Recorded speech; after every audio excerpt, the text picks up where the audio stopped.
Olá, estamos no ar com notícias de Fortaleza. A gente começa falando de um assunto que vem ganhando cada vez mais espaço na nossa sociedade, a arte digital. Afinal, ela vem ganhando relevância, claro, ampliar conhecimentos, qualificar os profissionais dessa área, assim como democratizar o acesso são objetivos da Escola de Arte e Cultura Digital do Instituto Iracema. Para falar sobre isso, convidamos o Davi Gomes, presidente do Instituto Iracema. Tudo bem, Davi? Tudo bem, tudo bom. Davi, para quem é essa escola? A escola, na verdade, ela faz parte do Complexo Vila das Artes, né, que é gerida em parceria do Instituto junto com a Secult4, e ela é uma escola voltada para profissionais que são profissionais de artes visuais, artistas visuais, pessoas videomakers, pessoas que, na verdade, trabalham com essa cultura digital, gamers, pessoas que gostam de tecnologia. Então, ela, de certa forma, abrange vários públicos, mas é muito focado nessa questão da arte digital, né, profissionais desse campo. Então, são pessoas que entram lá para aprender a fazer tudo isso? Por exemplo, programar um jogo de videogame, algo desse tipo? Ou apenas o desenho? Geralmente, assim, a própria escola ela tem muito o intuito de entender quais são as competências que as pessoas já têm, mas começar um processo, digamos assim, de compartilhar esse conhecimento com os participantes. A gente meio que começou a escola já teve várias atividades alguns anos atrás, né, e a gente está retomando a partir desse ano através de duas convocatórias. Então, realmente a escola ela visa compartilhar esse conhecimento, mas para além disso, desenvolver projetos que integrem a arte, a cultura com a tecnologia.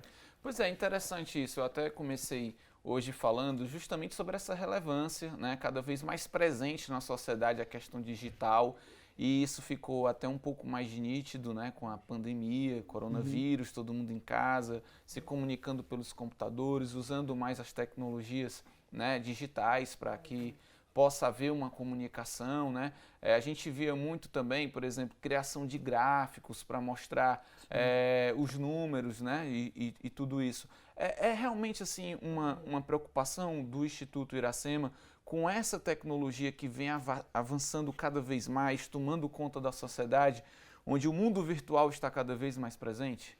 Sim, sem dúvida. A gente, na verdade, assim, hoje percebe, é engraçado, porque com a própria questão da pandemia, a gente teve que rever novas formas de se comunicar e de desenvolver projetos, né?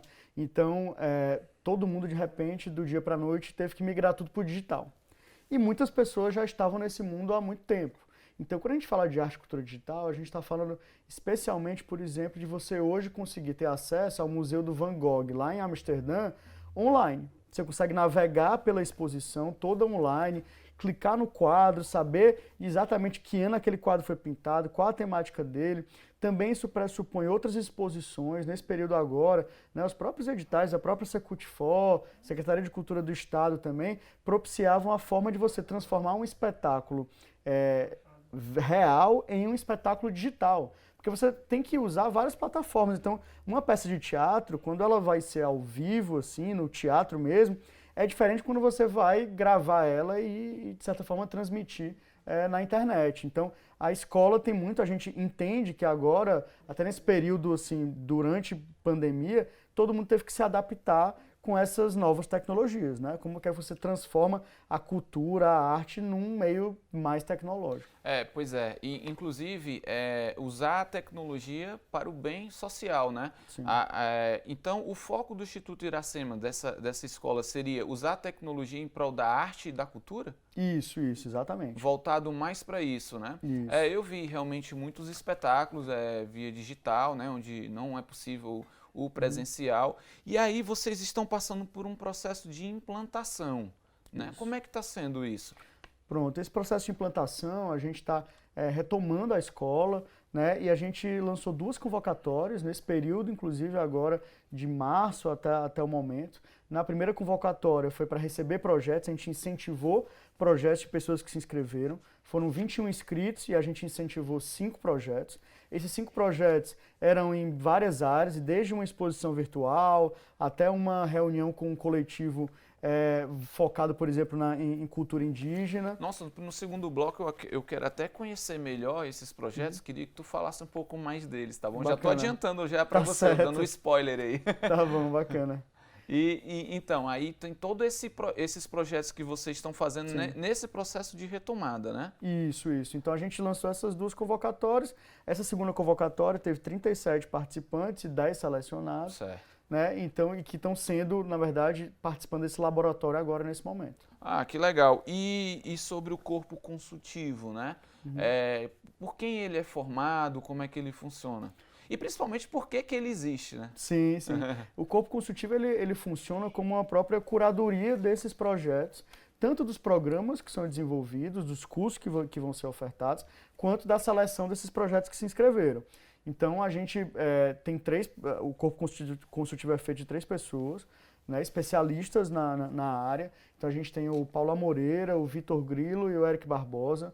Ambos têm uma larga experiência em arte e cultura digital, em storytelling, em alguns conceitos relacionados à comunicação e cultura digital. Então, os 3, na verdade, eles tanto funcionam como curadores da escola, desses trabalhos, eles monitoram esses trabalhos que são desenvolvidos, eles acompanham esses trabalhos, como também eles propõem quais são os conteúdos e os cursos que vão ser ofertados. Então, esse é o papel do corpo consultivo, né? Eles vieram da onde? Eles 3 são cearenses? Sim, os 3 são cearenses, né? E já vêm, na verdade, de experiências na Universidade Estadual, Universidade Federal, alguns cursos livres no IFCE também. Mas, para além disso, eles têm uma experiência, né? O próprio Eric Barbosa participou durante muito tempo da Casa de Cultura Digital, um equipamento da própria prefeitura também, que se encontra lá na Praia de Iracema. Então, assim, ambos têm experiência nesse campo, são daqui de Fortaleza, mas que também tem essa formação aqui e algumas formações fora também. Você acha que por esse período que a gente passou de pandemia, né, onde a arte digital, ou pelo menos o virtual, ficou bastante evidente, você acha que a escola ganha uma força nisso? Vai haver uma procura maior por isso, onde as pessoas entenderam que é um mercado que existe de fato? Sim, sem dúvida, porque assim, propriamente, se você for pegar artistas, até comunicadores e tudo, as pessoas com esse período de estar fazendo lives, transmitir, os próprios professores universitários, por exemplo, estão buscando formas, as aulas não voltaram ainda, né? Formas de prender a atenção daquele seu aluno, daquele espectador. Então, um palestrante, um artista que está montando um espetáculo online, ele precisa saber sobre cenário, precisa saber utilizar como é que ele coloca um efeito 3D de fundo lá na live dele, como é que ele, na verdade, tenta utilizar a questão da iluminação, né? A própria questão porque assim, durante esse período, as lives, você tem vários aplicativos, por exemplo, que você consegue agregar vários gadgets, né? Que eles chamam, que são vários aplicativos que conseguem colocar efeitos, conseguem melhorar luz, som. Então, de certa forma, essa questão da arte, da cultura digital, transformar a arte em algo de forma digital, agora bombou, assim, né? Agora, assim, de uma forma ou de outra, né? Por bem ou por mal, a gente teve que ser obrigado, na verdade, a entrar nesse novo momento, a entender esse mercado, né? E como é que você avalia hoje o que está sendo produzido virtualmente, falando hoje no mercado, né? Nessa qualidade, né? Se realmente uma escola como essa pode contribuir ainda mais para a evolução desse conteúdo, por exemplo? Sim, sem dúvida. Eu acho, na verdade, que hoje a gente tem assim, um catatal de informações, assim, muitas informações, e eu acho que mais do que isso é ter uma curadoria de tudo isso que a gente vê. Né? A gente percebeu agora nesse período de pandemia a quantidade de lives, de conteúdos online, cursos online. Então, hoje em dia, mais do que você ir até uma escola, por exemplo, você recebe isso de casa, né? Então, assim, hoje, por exemplo, durante esse período de pandemia, por exemplo, que isso apareceu mais, você já consegue ver espetáculos online que são totalmente interativos, em que de repente o ator está lá falando uma questão e ele pede para as pessoas darem um like lá, quanto mais likes eles conseguem mudar para a próxima cena. Tem até uma questão relacionada à gamificação, né, que é transformar tudo meio que em jogo, né? Então, assim, muito parecido com jogo de videogame. Sim. Você está numa cena lá de uma peça de teatro, para você ir para outra cena tem que ter tantos likes. Então, assim, tudo isso, na verdade, assim, são muitas novidades assim, que estão vindo no mercado. Né? Hoje em dia, por exemplo, esse mercado gamer, que tem tudo a ver com arte e cultura digital, ele é o mercado mais rentável, mais ainda do que a indústria do audiovisual. É verdade. Passa da do cinema, né? Exato. Que é uma indústria já bilionária no mundo, né? E salvo engano, muitas indústrias do esporte também, né?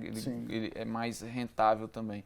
Então, é uma escola que em Fortaleza, ela tem no Instituto Iracema, né? E ela surgiu, porque você falou que surgiu antes, deu uma parada e retomou, né? Isso.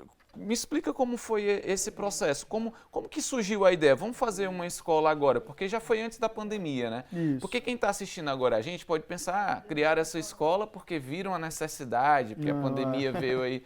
Explica aí pra gente, vai. Pronto. A escola, alguns anos atrás, ela já tinha desenvolvido alguns projetos, né? Inclusive, acho que na primeira gestão do prefeito Roberto Cláudio. Então, assim, tinha-se digamos assim, vários cursos, formações tinham sido realizadas. Durante algum tempo ela ficou paralisada, porque a gente estava, na verdade, remodelando essa grade de cursos, esses conteúdos, e a gente conseguiu, na verdade, essa nova retomada da escola, ela praticamente foi lançada em março, né? Sim. Então, assim, acho que dia 15 de março foi o dia que decretaram o fechamento de tudo, e a gente estava na iminência de lançar já essa convocatória. Então, não é uma coisa de agora, até porque para você montar, estruturar uma escola como essa, pensar nos conteúdos, nos professores, é um tempo de pelo menos 6 a 8 meses de preparação, de escutar a universidade, escutar outros especialistas, para poder chegar num programa coeso, assim, que é o que a gente tem hoje. Davi, eu sei que você é gestor, né, presidente do Instituto Iracema, mas você saca de arte digital, assim, tem esse interesse, gosta disso? Cara, sim, bastante. Assim, Você poderia dar uma dica, por exemplo, para mim ou para quem está assistindo a gente, de como se faz uma live legal, pelo menos no básico, assim, quais são as principais preocupações? Do básico, luz, imagem, como é que você deve fazer? Eu acho assim, que depende muito do conteúdo que você vai propiciar para quem está vendo ali, né? Acho que hoje em dia as pessoas são tudo é muito imagético, assim. Então, se você vai dar uma aula, uma palestra sobre algum conteúdo, é muito importante você ter um suporte de imagens ali do lado. Então, o que a gente viu muito durante esse período agora de pandemia foram também lives muito monótonas, muito paradas, com apenas uma pessoa falando ali o tempo inteiro. Pois é. E hoje em dia, assim, as pessoas você não segura mais a atenção. Tem que evitar isso. Exato. Se você não tiver realmente suporte de algumas coisas, como você mandar um áudio, como você postar uma imagem lá, saber incluir um vídeo durante a live, que é possível fazer, e também sempre, assim, a ideia de você sempre ter algum convidado ou a interatividade com quem está assistindo.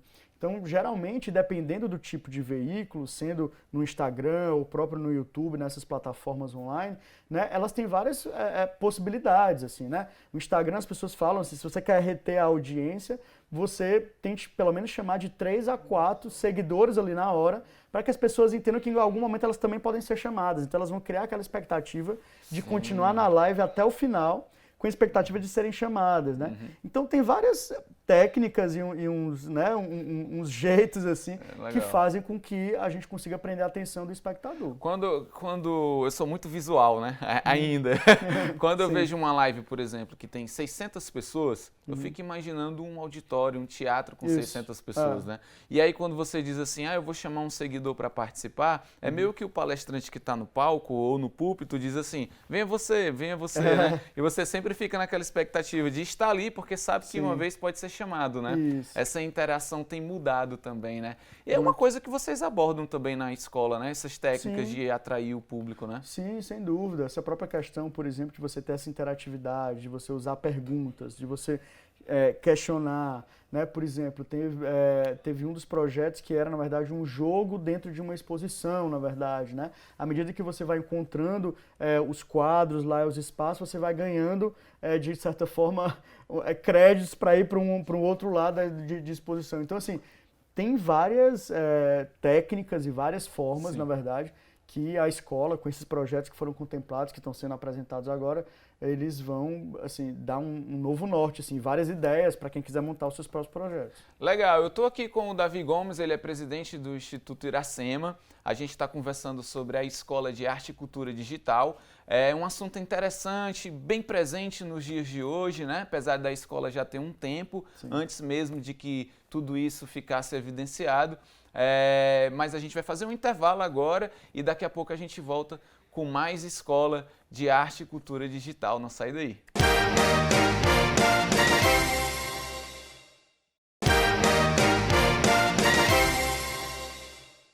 Olá, voltamos! Você pode acompanhar a TV Terra do Sol pela internet. Basta acessar fortaleza.ce.gov.br e ver a programação em tempo real. Aqui a gente continua com o Davi Gomes, ele é presidente do Instituto Iracema. A gente está falando sobre as escolas, né? Aliás, a Escola de Arte e Cultura Digital. Davi, como é que é o conteúdo, né, desse curso? Porque eu imagino que seja um assunto tão amplo, né? Tanta coisa para se abordar dentro da arte e da cultura digital, que ainda é novo para muita gente também. Sim. O que é que vocês ensinam exatamente lá? A escola é dividida em 3 núcleos, né? A gente tem o primeiro núcleo, que é de narrativas híbridas, expandidas e games, né? A gente tem o segundo núcleo... Só um instantinho, narrativas... narrativas híbridas e games. Né? O que seria isso? Vamos por Pronto. partes aí, vamos destrinchar cada núcleo, porque ainda é uma linguagem que muita gente não saca, né? Claro, como a gente fala, né? Quando a gente fala de narrativas híbridas, games, de realidades expandidas, que a gente chama, é como muito parecido quando você está jogando um jogo de videogame, em que você se projeta numa outra realidade. Você cria um personagem, você cria uma persona, e você entra num outro universo, né? Um universo que não é o universo do real. Por isso que a gente chama de narrativas expandidas, porque ela, na verdade, é para além da gente como ser humano. É você criar um avatar dentro de um jogo. A partir desse avatar dentro daquele jogo, você é outra pessoa. Então, lá dentro daquele jogo, você tem uma visão, de certa forma, mais expandida da sua atuação. Lá você tem arma, você pode voar, você pode ter uma capa diferente. Então, por isso que a gente chama aquilo como uma narrativa expandida, né? Porque, na verdade, é como se fosse uma extensão da sua vontade de estar num lugar que é irreal, mas que você está lá, né? No campo, por isso que tudo isso está conectado com os games, porque o que é que os jogos, o que é que os games fazem? É exatamente colocar você num lugar de uma novidade, de um lugar que você... É como muito no mundo do sonho, né? Sim, sim. Você sonha, todo mundo sonha todo dia. Sonhei que estava voando, né? Isso, e tal, e matei um bicho, sei lá.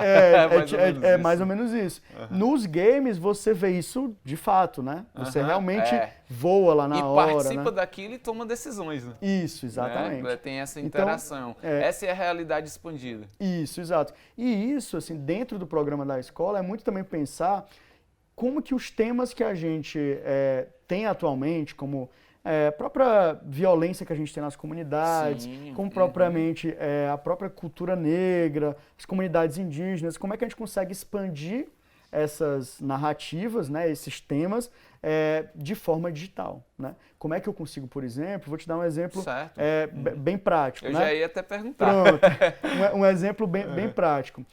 Teve um pesquisador lá de São Paulo, lá do MASP, que ele fez um trabalho que ele foi lá no alto do Xingu, e ele colocou como se fosse um iglu, assim, uma tenda de gravação, muito parecido com um estúdio de TV, né, no formato 360, em que ele gravou durante uma semana todos os rituais dos índios do Xingu.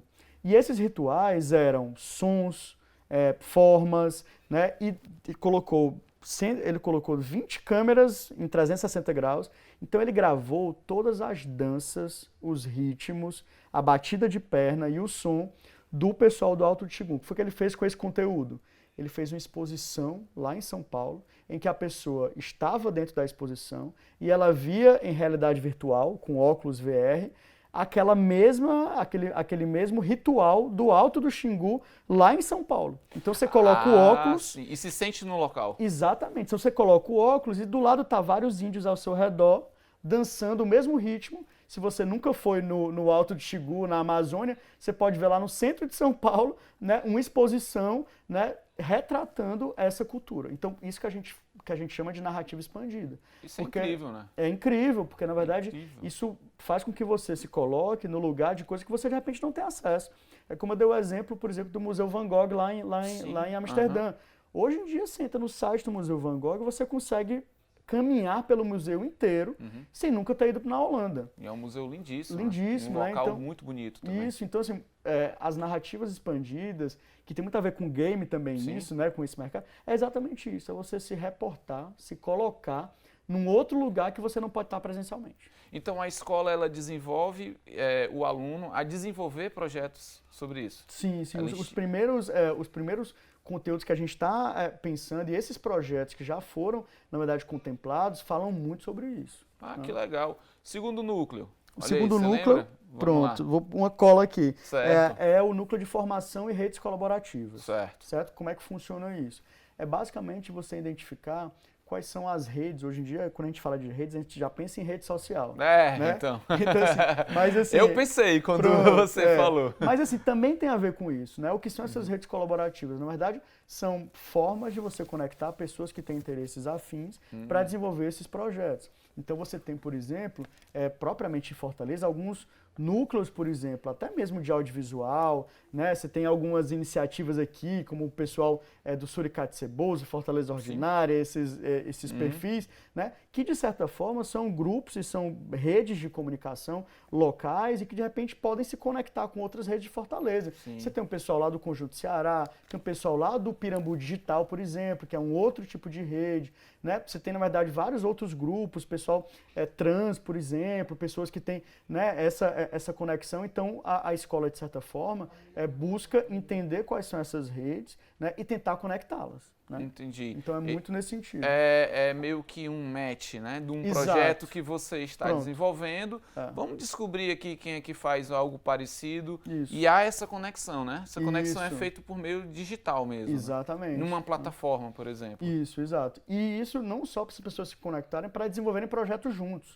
Então, do mesmo jeito que você tem um cara que de repente tem um canal lá no YouTube, lá no Pirambu e quer se conectar com alguém lá do Bom Jardim que está desenvolvendo um outro projeto e eles juntos podem criar um programa digital. Então, é mais ou menos nesse sentido que a escola tenta conectar essas redes, né? Conectar essas pessoas. É legal porque isso fortalece uma minoria, né? Isso. Você tem um mundo virtual e digital mais humano, mais diverso, né? Sim. E que promove o respeito entre as diferenças, né? Isso é muito legal. E como é que é feita? Aliás, tem um terceiro núcleo, né? Você falou que são 3 núcleos. Manda o terceiro aí para mim, então. O terceiro é focado em tecnologia e sustentabilidade. Certo. Né? Aí a gente pensa, poxa, mas como é que você conecta essas duas coisas? O que é que tem a ver, né? Arte, cultura, digital com propriamente sustentabilidade, né? E não só isso, né? Porque, desculpa até te interromper, que aí já é uma reflexão que eu acho que vai valer também para a tua resposta, que é o seguinte, quando se pensa em tecnologia, se pensa em máquinas. Isso. E a gente esquece do meio ambiente, assim, tem esse contraponto, sabe? Isso. Tem esse contraponto, que você pensar numa indústria, numa máquina, tecnologia, nossa, não gosta do meio ambiente, né? Não tem isso. Acho que tem uma questão muito relacionada a isso, que as pessoas, acho que muito agora no século XXI, é sempre essa conexão de tecnologia com o celular mais avançado, o videogame mais avançado, a TV mais nova. E tecnologia, no fim das contas, ela, na verdade, é uma forma de resolver problemas.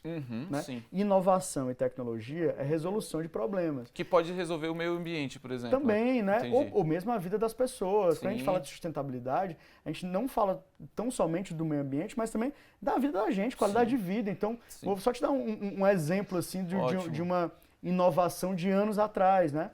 Aquela colherzinha do soro caseiro, aquele objetozinho de design de plástico, por exemplo, de anos atrás, era uma pequena solução de plástico, mas foi distribuída, né, nos rincões do Brasil e diminuiu a mortalidade infantil. Uma solução, um produto que ensina como é que faz o soro caseiro. Que tinha uma menor de sal e outra maior de açúcar. Exatamente. Aquilo dali é tecnologia e inovação, porque resolve problema. Né?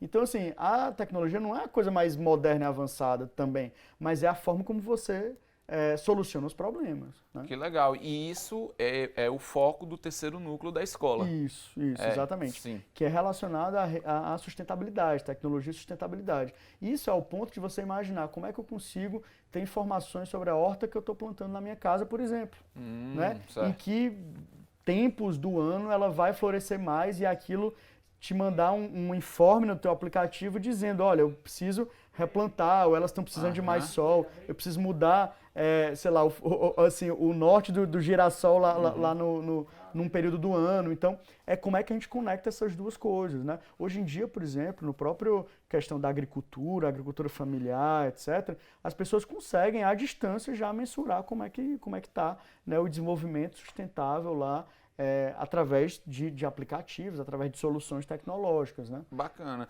Existe inclusive um projeto da prefeitura, né, de Fortaleza, um serviço, né, para a comunidade ali do Conjunto Ceará, que são as hortas sociais. Sim. E eles passaram a produzir mais depois que foi implantado lá a tecnologia de irrigação por gotejamento. Legal. Entendeu? Então, Isso. assim, foi uma tecnologia que justamente resolveu um problema, né? Sim, sim. Pôde produzir mais. Vocês fazem essas discussões dentro desses 3 núcleos, dentro da escola, de como essas tecnologias, a arte digital, pode influenciar nas nossas vidas? Sim, sim, bastante. Inclusive, assim, no próprio lançamento da escola, né, em março, assim, dessa retomada da escola agora em março, o primeiro, na verdade, momento da escola foi um seminário, né, onde se discutiu exatamente isso, o papel da tecnologia na vida das pessoas, né, o papel na verdade, que a gente desenvolve hoje e o poder que essas redes e que a tecnologia possui, inclusive, assim, na mudança de políticas públicas, Sim. né?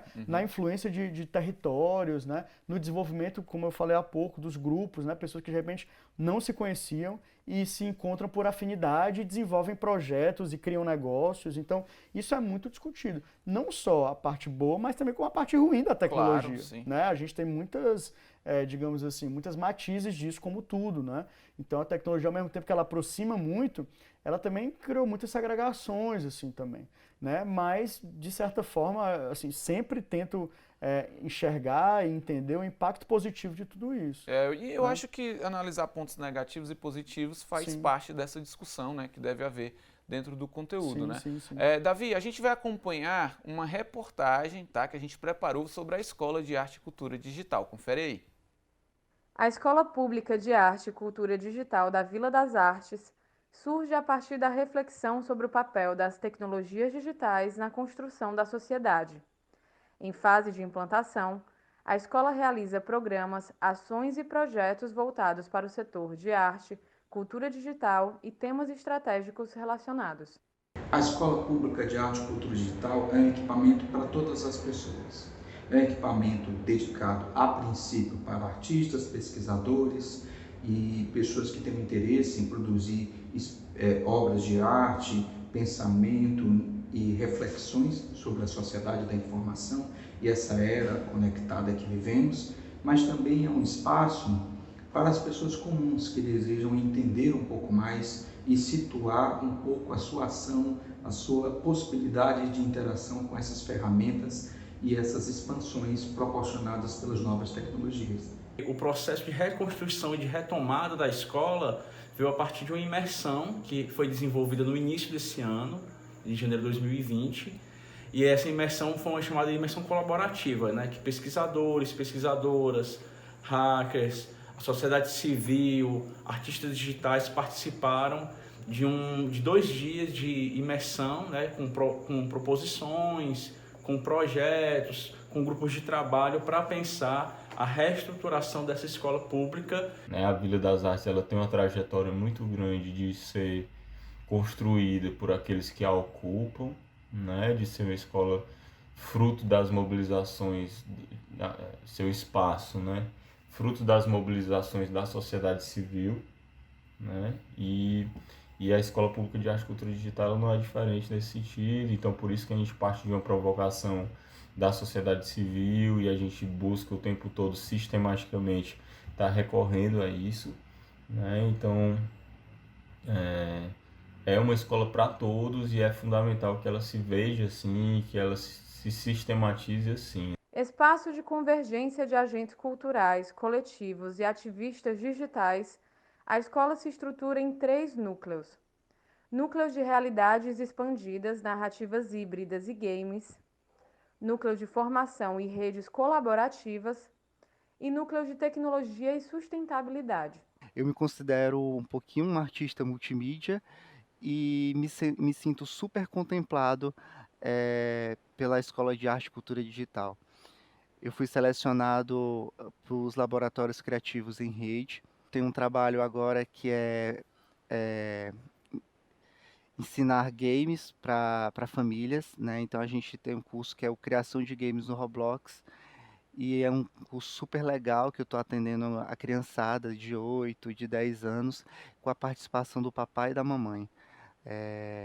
E eu estou muito, muito, muito feliz por estar participando desse projeto. E eu fiz parte da primeira turma da Escola Pública de Arte e Cultura Digital da Vila das Artes. Essa escola, a EPACD, ela foi extremamente importante no meu processo. Uma escola que ela fortalece os que já estão atuando na área e é uma escola que vai estimular e abrir espaço para novos criadores. Pois é, abre espaço para novos criadores. E a minha pergunta seria exatamente em cima disso, é o que pode acontecer se os jovens não se atualizarem com as artes digitais. Mas eu vou mudar um pouquinho, vou tirar jovens, vou colocar pessoas. Sim, sim, sim. É isso mesmo? Acho que na verdade assim, a gente precisa, na verdade, assim, entender muito o seu papel no mundo nesse ponto, né? Por exemplo, os próprios selecionados dessa convocatória, cada um traz uma realidade, uma forma de ver a vida diferente, assim. Então, você tem, por exemplo, até um trabalho, fala sobre pessoas em situação que tem HIV, por exemplo, que, tem, né, que discute essa questão, conectando com essa própria questão de tecnologia, de redes, enfim. Então, assim, o papel da gente hoje é entender como que essas redes, como é que a tecnologia ela pode ser benéfica para a gente, né? Como é que ela pode, na verdade, transformar em projetos que realmente impactem no mundo, né? Mas que também, de certa forma, tragam realidades totalmente distintas. Esse exemplo que eu dei, por exemplo, né, de você se conectar com, de repente, uma tribo indígena da Amazônia sem ter ido lá, por exemplo, é uma questão, é uma forma das pessoas preservarem essa cultura, né, de deixar aquilo marcado e gravado, né? Eu acho que hoje a gente tem uma discussão muito grande sobre essas políticas públicas e políticas sociais, na verdade, né? E como é que tudo isso, de certa forma, a gente consegue usar a tecnologia para o bem, né? Então, acho que isso eu acho que é o mais importante. E o mais importante também, ouvindo tudo isso, é saber que as pessoas precisam interagir cada vez mais com isso, né? Sim, para não ficarem para trás, né? Acho que o mercado está mudando, né? A forma de ver a vida e o mundo, né, está mudando. Sim. Bem, a gente vai fazer mais um intervalo. Eu vou aqui então nessa câmera aqui.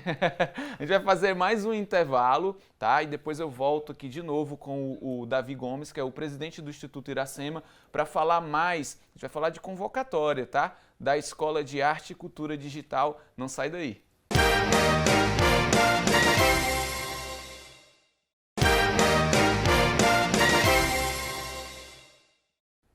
Voltamos, estamos falando sobre a Escola de Arte e Cultura Digital do Instituto Iracema. Ao meu lado, o Davi Gomes, ele é presidente do Instituto Iracema. Davi, vocês chegaram a escolher 5 artistas para fazer um compartilhamento de projetos, né? Isso numa primeira convocatória. Então chegou o período de distanciamento social e aí como é que vocês fizeram? Foi de forma digital? Vocês exerceram a vocação do colégio, da escola, aliás? Sim, sim. Na verdade foi exatamente nesse período, né? Teve essa imersão em janeiro para entender um pouco a escola e quando a gente já estava lançando a primeira convocatória, isso foi acho que em meados de março, né? Foi quando veio a pandemia e tudo isso e aí os projetos realmente tiveram essa vocação de ir tudo pro digital, né? E então, rolou mesmo, deu certo, né? Sim, sim. Foram 22 projetos inscritos e 5 selecionados.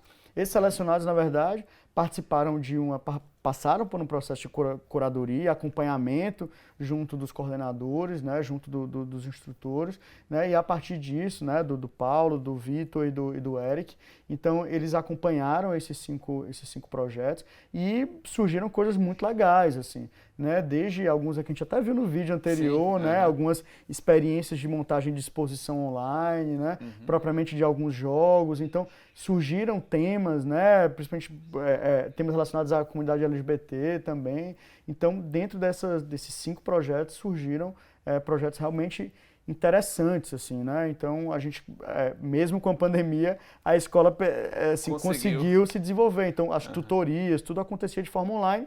E ao final a gente fez uma apresentação, uma live, né, pelo YouTube, onde os 5 projetos foram apresentados para a sociedade.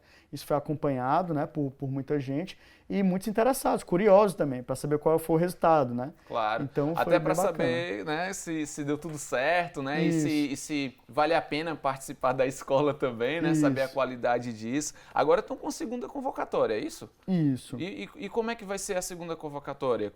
Em relação à primeira, que vocês tiveram 22 inscritos, selecionaram 5, vai mudar alguma coisa? Pronto, a gente na verdade ampliou para 10 pessoas, para 10 projetos serem selecionados, contemplados. Tiveram 37 projetos inscritos, selecionamos 10, né, foi selecionado pela curadoria. E, na verdade, a grande diferença da primeira convocatória para a segunda é que na primeira, assim, muito a base do conteúdo ela era um pouco mais ampla. Nos laboratórios criativos dessa segunda convocatória já foi nesse período de pandemia. Então, a problemática relacionada à própria questão da pandemia, a viver em isolamento, a trabalhar essa questão da rede em tempos pandêmicos, tudo isso, na verdade, a gente meio que lançou uma convocatória com um tema bem customizado com um momento desse período de isolamento social. Então, assim, a maioria dos projetos, eles falam muito sobre isso, né? Então, assim, isso é bem bacana, assim, nesse sentido. É legal. E aí vocês estão meio que com uma temática, é isso? Seriam laboratórios criativos virtuais em rede. Isso. Traduz pra gente.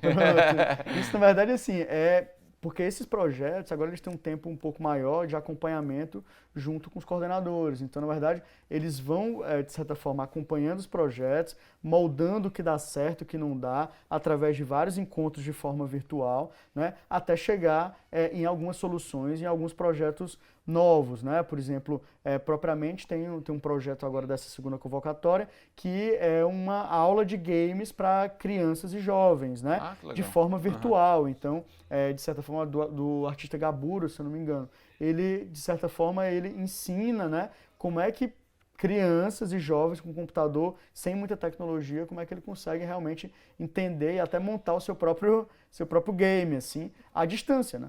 Com esse distanciamento social. Então, essa segunda convocatória, ela, na verdade, os projetos selecionados, eles vêm já nesse universo de pandemia, nesse momento de pandemia em que a gente foi meio que obrigado a ficar em isolamento social. Né? Sim, entendi. Enquanto você falava, a gente está tendo aí umas imagens justamente desses projetos da primeira convocatória, né, que foram os 5 selecionados. Esse, por exemplo, rodando aí.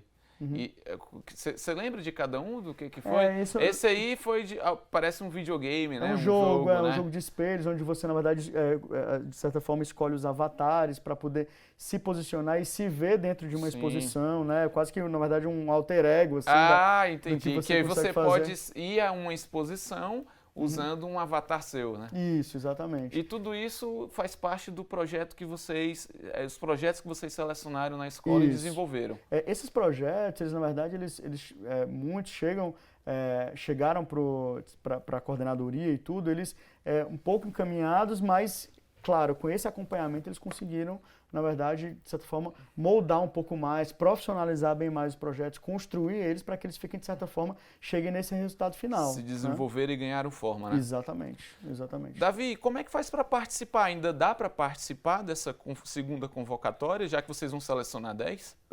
Essa convocatória, ela, na verdade, as inscrições foram encerradas. Certo. A gente teve 37 inscritos. Eles estão agora em processo de mentoria, né, meio que de incubação junto dos coordenadores, e a gente agora está montando, né, e, na verdade, pensando nos próximos lançamentos, né, de convocatórias, de cursos, de programas de formação, né, que a escola vai começar a ofertar.